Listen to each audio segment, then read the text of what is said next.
coming in hot.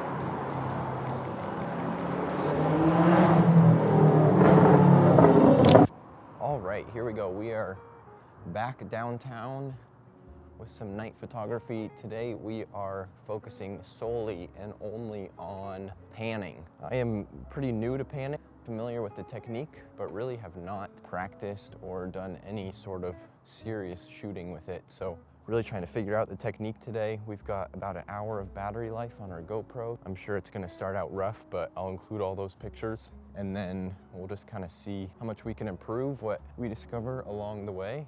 First settings that I've kind of already set up here are continuous shooting. So shooting kind of burst mode a little bit, where you can just hold down the shutter, get a bunch of pictures at once. The second thing I have adjusted is continuous like tracking focus. So that way you can kind of grab those subjects as they're going through the frame. So for those of you who don't know, panning is a lot of finding a subject and then getting them in your frame and tracking them as they move past you. You get your shutter pretty low, and if you're lucky, you'll get your subject completely in focus with everything else behind it all blurred, creating this nice little motion blur effect. So let's jump right in. We've got some cars passing here. Maybe I'll just give a first attempt here. I believe the aperture shouldn't matter too much for these. So we've got a car coming. I've got shutter at 1, we'll move it up to 130 here.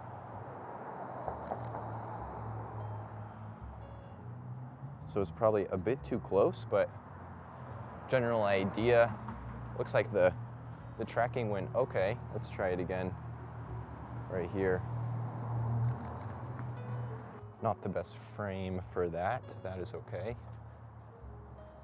Another thing I'm wondering is how much the background really plays a role with this. Obviously it's blurred, but I'm wondering if I need to pay as much attention to the overall frame of the image as like I typically would with just general street photography, things like that. Let's see, we've got another car coming. Let's hop up to this opening here and zoom out just a bit. It looks like maybe we're panning at not the right pace. It seems like the subject is still just a little out of focus here. Like the whole image is just blurry instead of what we want, where it's just the background. I think I might also be a bit too close for maybe just a personal preference thing, but I'd like for there to be a bit more room for the subject to breathe. Maybe we just wait here. I kind of like this light. Okay, here we go. Let's try this car here. So my guess right off the bat was I was moving too slow. We've got some bikers here, so let's experiment with a different subject right now.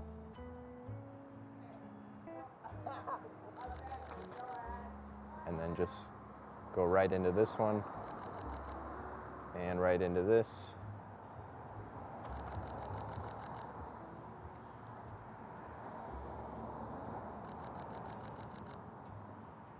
So obviously the shadow is not the best. I didn't really think about that. It's not as sharp as I want it to be, but I think a couple of those turned out all right. Having some breathing room is helpful in my preference. I like those a bit more. This could also be a nice frame, and it looks like my shadow is a little less obvious here. I'm thinking as the night goes on, we can experiment with different shutters and see what we like the best. No one's really turning it. We've got a couple bikers here though.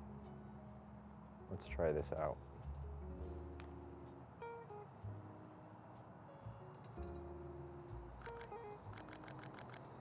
We might have got one or two in focus on that bike there. It's tough because I see the frame that I like, but to really get the subject in focus and in the middle of whatever background I like is a challenge. Okay, we've got another biker coming from our right here. And this background might be able to work.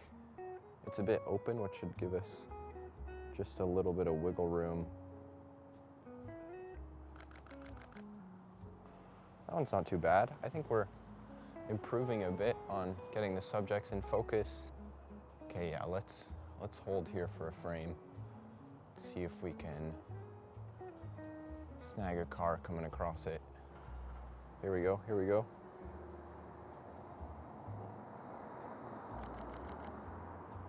It might even look better farther back to get more of this tower. Maybe we can angle it up a bit too. Keep the subject at the bottom.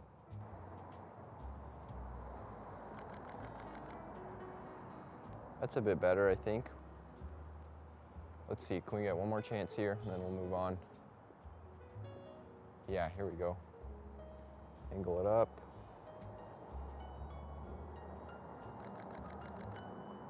Let's try again. I think we need this in the center. I'm not sure why I'm moving it over. This car's moving real slow.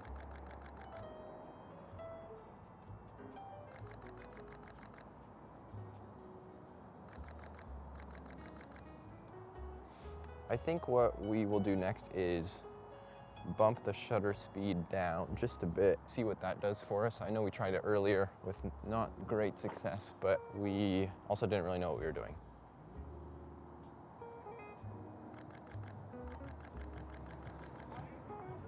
We got the focus pretty nicely on that one, and it looks like it kind of pops out a bit more with the slower shutter speed, so that's good to know.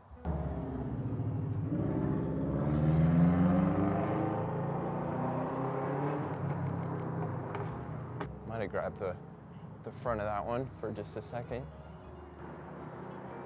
We're coming in hot.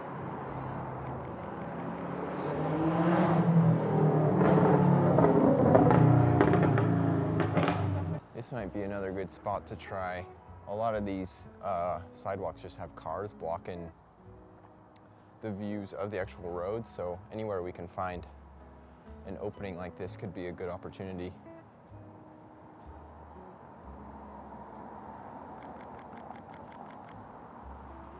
I think we missed it by just a hair.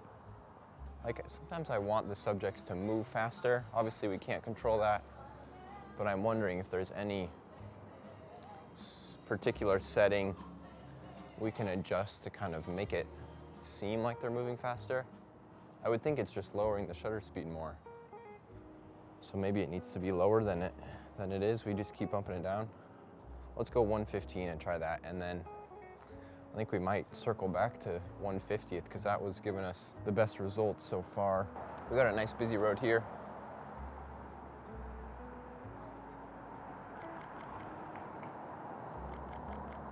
Yeah, so this does kind of make it look like they're moving quicker, even when they're not. There's a couple nice ones in there where we got the focus.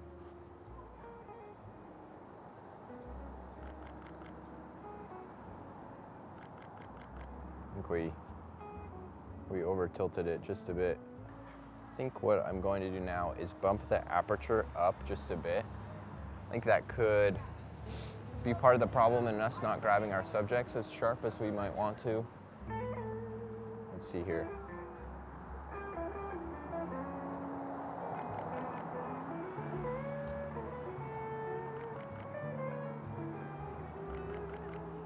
Maybe a couple there. These ones with the turning car are kind of cool.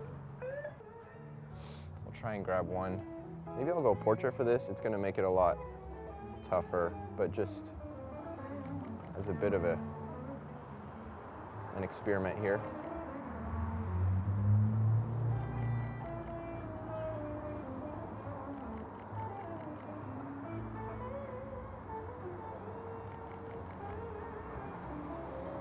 That's a cool car. Oh yeah, we might have got a couple there. Portrait, it definitely makes it tougher. I would for sure recommend landscape to get the best results. But this is great. I think from the first picture to now, we've already learned a lot. I really want to grab one of these nice cars in focus. So what I just discovered, and I think this is probably like the second level, once you get a bit more experience with the tracking and the panning is your pan needs to really be only horizontal. As smooth as possible across the image will create probably the best lines, and it'll be a lot less messy. I'm gonna go back to 1/50th and see, knowing what we know now, will our photos look any different using the shutter speed that worked before?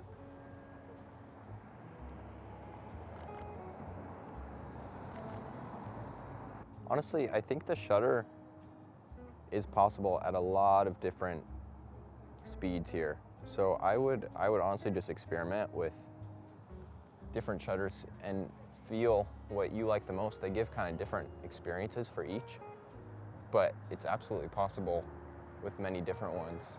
But I would probably recommend starting at 1/50th and then working your way down. Yeah, like even now, I'm probably too close for all of these. Specifically the ones in this close lane. There are a couple though with that angle that looks pretty decent. A good place to start. This is definitely what I would recommend for a lot of new photographers, experienced photographers. I've been taking photos for years now, but there's plenty of techniques that I just have not really put the time in for. So if you're serious about it, one of the best ways to improve is to just kind of put the time and effort in to things you don't know. And like, we've been out here for just 30 minutes and far from mastered it, but have definitely learned a lot. So I think we improved a bunch since the beginning. I'll give a quick comparison of one of our first photos to probably one of our better later ones. Big difference between those, and it was super fun learning the techniques and the little things behind all this. There's a lot left to learn, but a good place to start. So thanks so much for watching. Be sure to leave a like or subscribe if you're interested in seeing more, and I'll see you guys in the next one.